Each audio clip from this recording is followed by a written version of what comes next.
Hey everybody, this is Damer, and welcome to another video. The last time we hung out together, we played some Torchlight 2, and I talked about how I found it pretty interesting that what the people who were so well known for creating Diablo 2 came up with. And I found that storyline, that whole connection, beyond just what the game's differences are, because the games are very different from each other. How they are still kind of similar and how you can kind of see the same trains of thought um, pulling in from one to the other.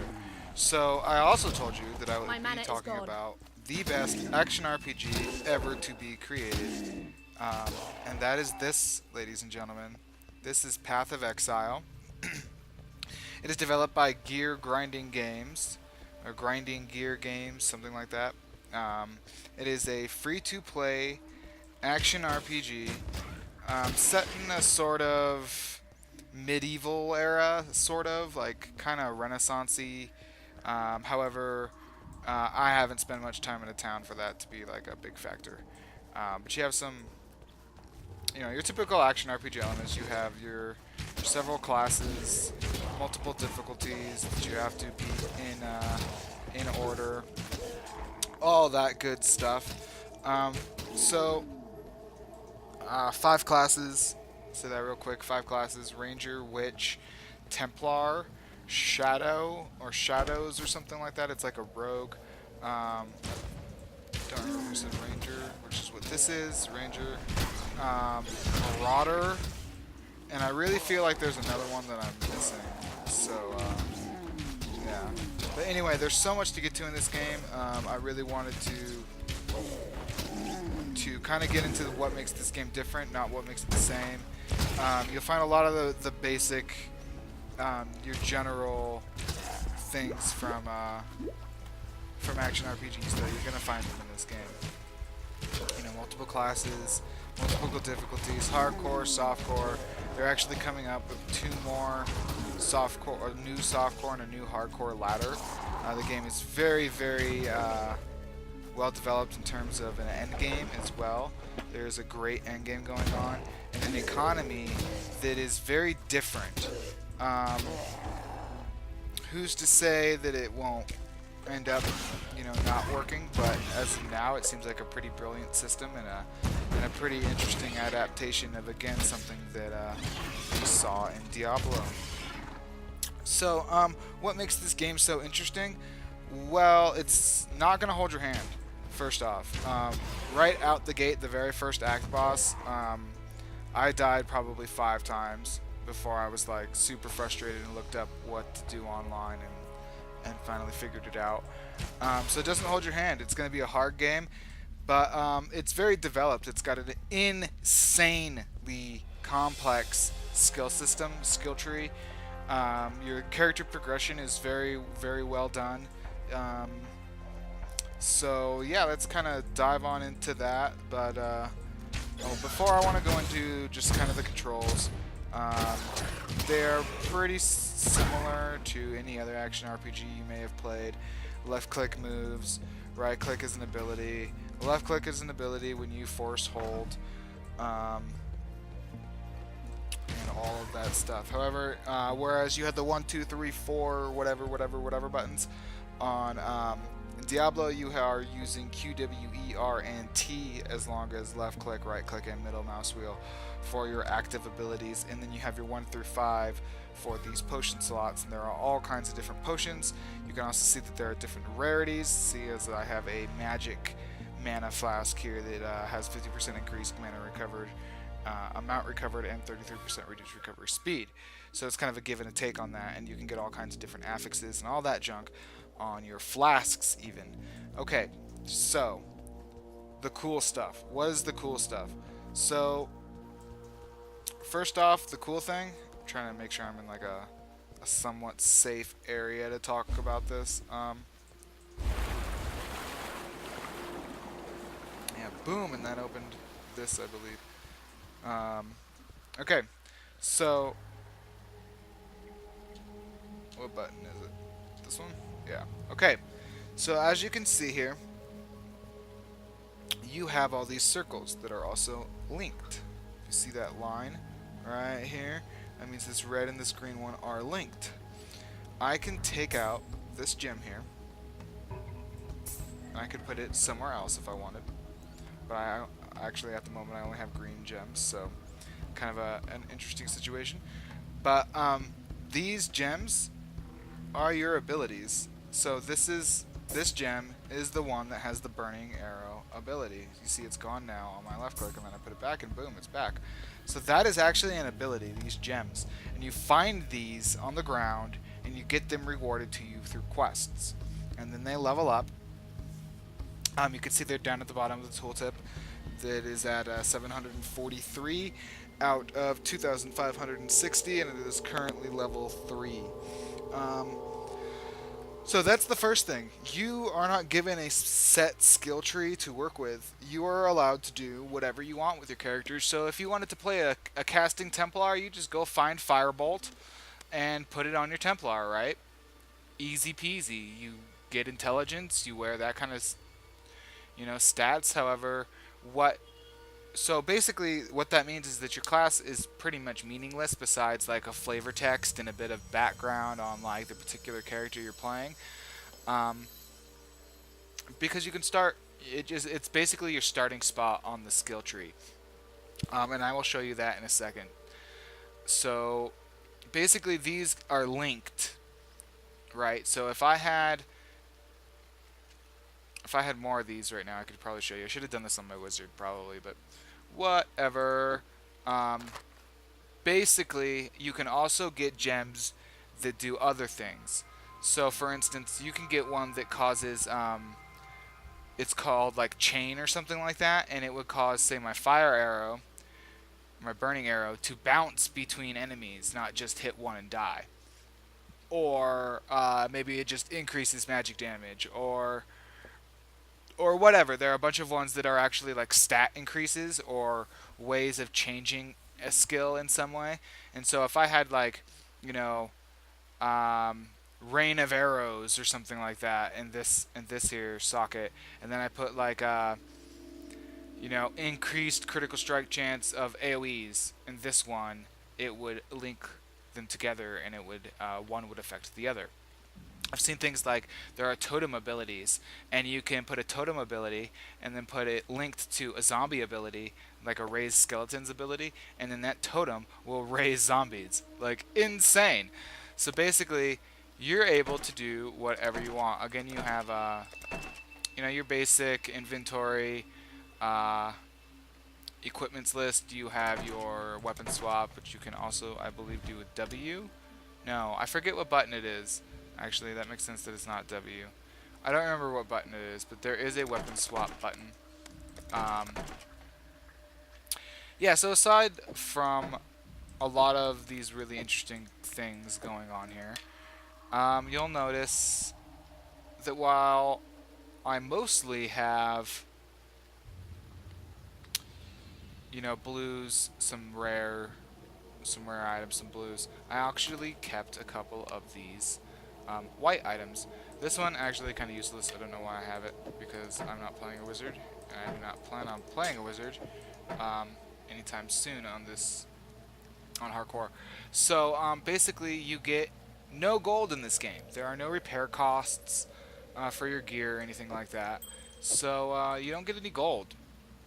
Instead, you get these different kind of items. For instance, this is an armorer's scrap. It improves the quality of an armor. This is a blacksmith's whetstone. It improves the quality of a weapon.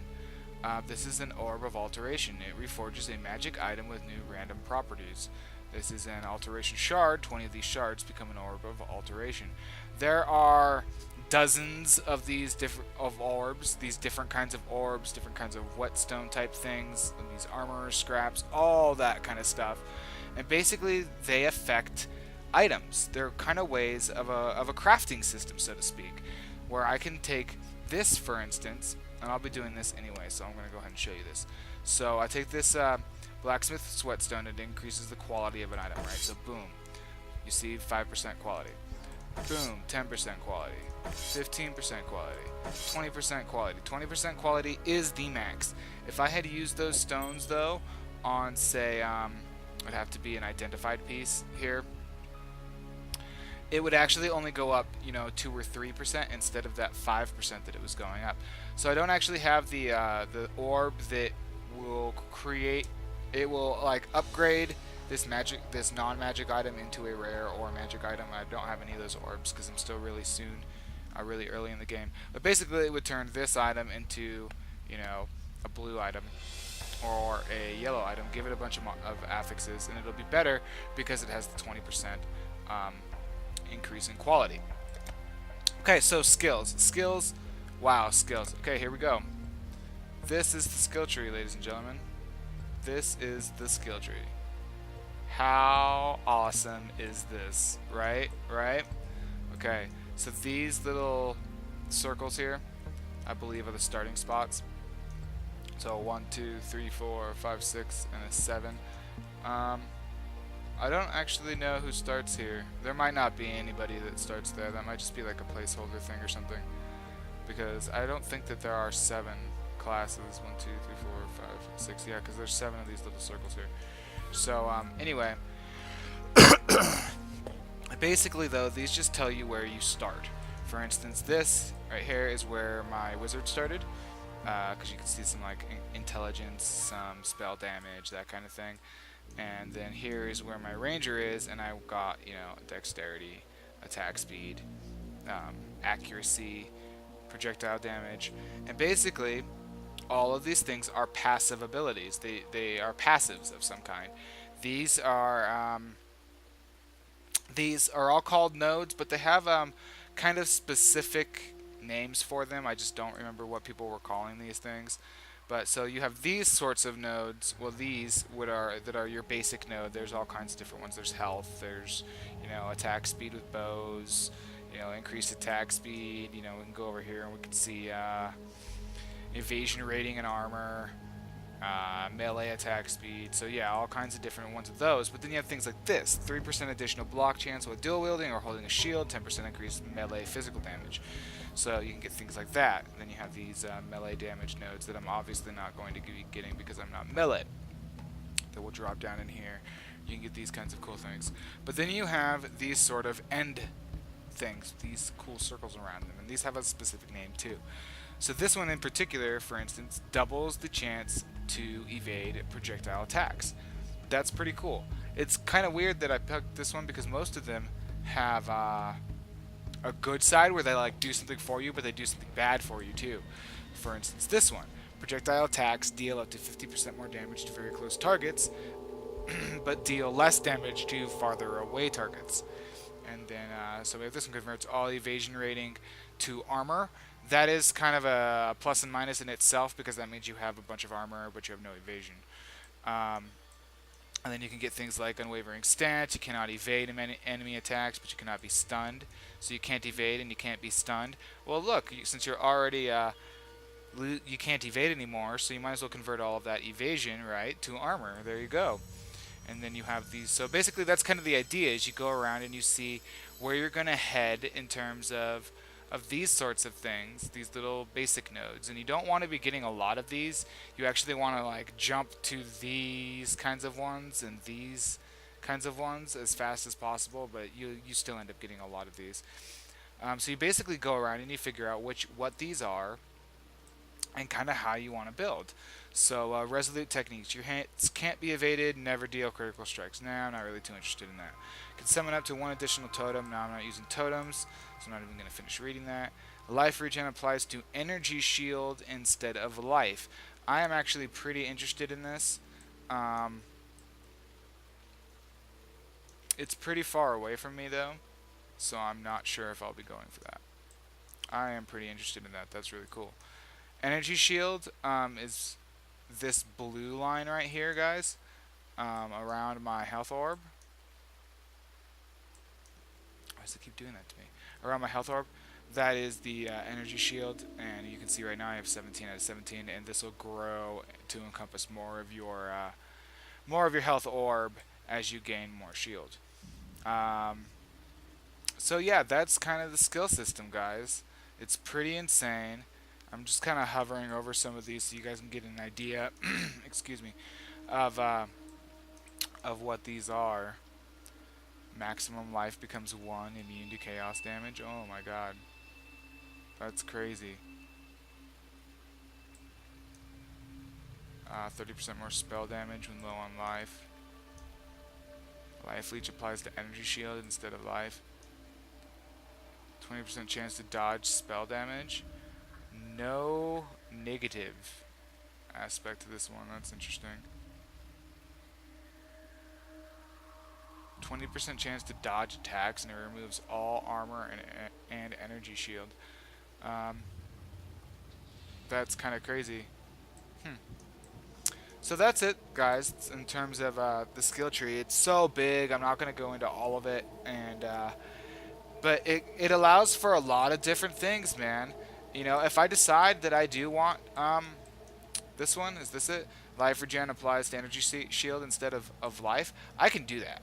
I can come get this. No issues here, right? So, I mean, yeah, there will be some issues actually because it's in a really horrible spot, and I don't really want too much of this intelligence and stuff. So I actually won't be going down there and doing that. Actually, really not too sure where I'm going to go with this. Interesting. But anyway, I'll be doing a lot of videos on this game. I'll go more into specifics, and there went my screen. Interesting. I'll get more into specifics and stuff at a later time. As you can see, it is still a beta. It is an open beta. Actually, I'm going to log in because I do want to show you one more thing as we go in here, because this is kind of important. This is one of the things I don't like, actually. You see how it disconnected me, and I was back in and fairly quickly, and I'm back here. If I go back to that zone, it's reset now.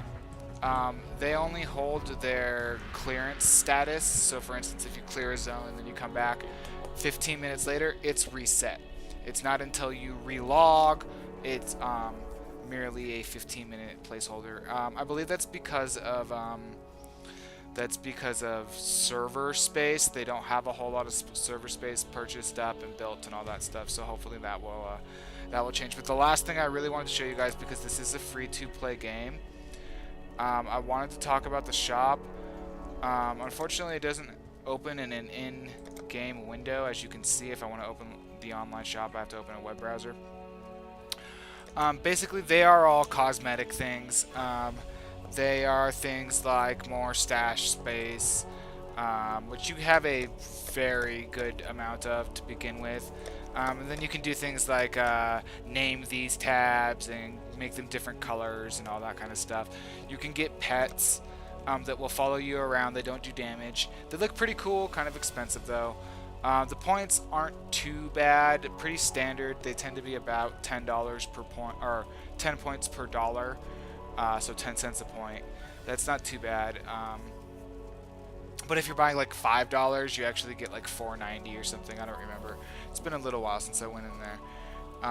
But yeah, they are very committed to not being able to buy power. You cannot buy power. You can buy things like extra character slots, more bag space in your stash. I don't believe that there is a bag space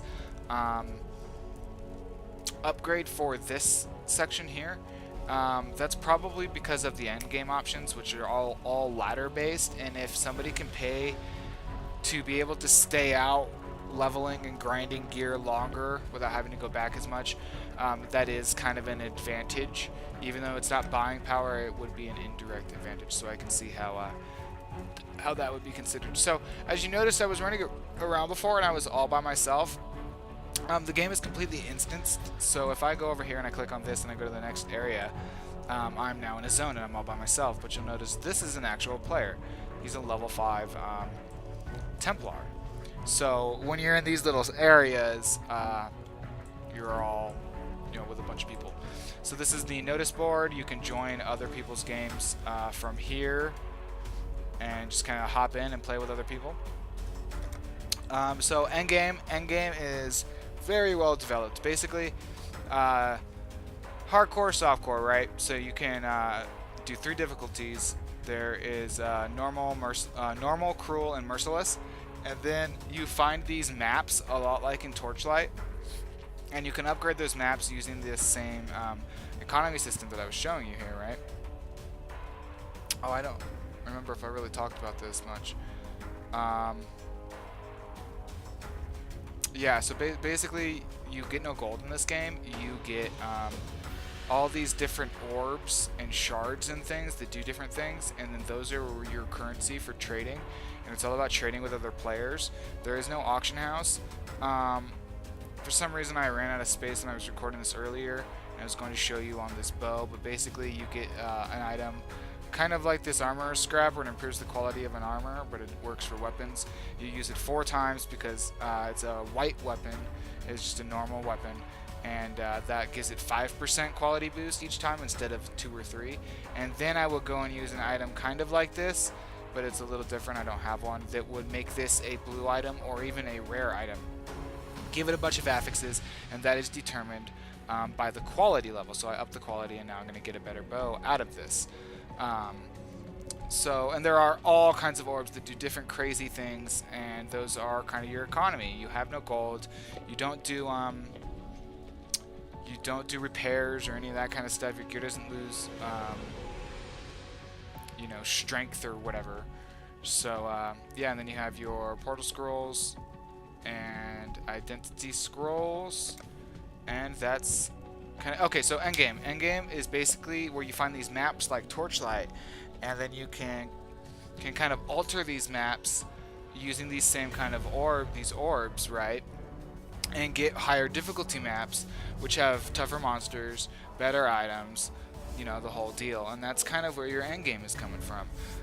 There are also all kinds of races, where it's a hardcore race, so you're in hardcore difficulty, and the race only lasts an hour and a half, and you are starting from a fresh character. How far can you get in an hour and a half? And I believe it's determined by level, not necessarily item progression, but level progression. And so there are all kinds of these different ones. You can do it with a group. You can do it by yourself. There are short races, an hour and a half, to long races like 8 hours. There are week races, month races, all of that stuff. So yeah, guys, they have a website. You can go check it out on their website. Again, this game is free to play. It is in the open beta, and it is definitely being iterated on there. Working on this game quite a bit. There's tons of things coming, and there's actually a pretty big patch coming sometime soon that will do a lot of good for the game as well. So I encourage you guys to all check out the website, give the game a try. I'm serious, guys, this is the best action RPG probably ever made. So yeah, I'll see you guys next time.